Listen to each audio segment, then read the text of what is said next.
Hello friends, എല്ലാവരും സുഖമായി സന്തോഷമായിരിക്കുന്ന വിശ്വസിക്കുന്ന അധികം നേരമൊക്കെ ഒന്ന് സബ്സ്ക്രൈബ് ചെയ്യുക. നമ്മൾ ഉണ്ടാക്കാൻ പോകുന്ന ഒരു ഓശാൻ്റെ ശനിയാഴ്ച ഉണ്ടാക്കുന്ന കോഴിക്കോട്ടിയാണ്. അപ്പോൾ നിങ്ങളെല്ലാവരും പെർഫെക്റ്റ് ആയിട്ട് ഈ രീതിയിലൊന്ന് ഉണ്ടാക്കി നോക്കുക.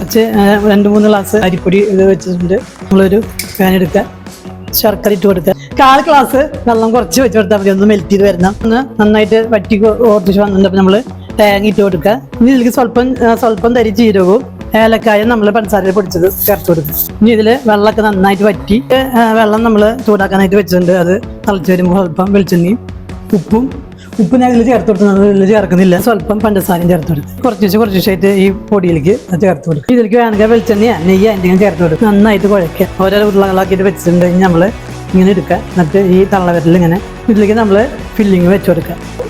ഇതിങ്ങനെ ഓരോന്നോരോന്നിങ്ങനെ ഉണ്ടാക്കിയെടുക്കുക. ഇത് ഇങ്ങനെ ഉരുളകളാക്കി ഇഡ്ഡലിയിൽ ആവി വന്നതിന് ശേഷം മാത്രം വെക്കുക. ഇതൊരു 10 മിനിറ്റ് 15 മിനിറ്റ് നേരം നന്നായിട്ടൊന്ന് ആവിയിൽ വെന്തെടുക്കുക.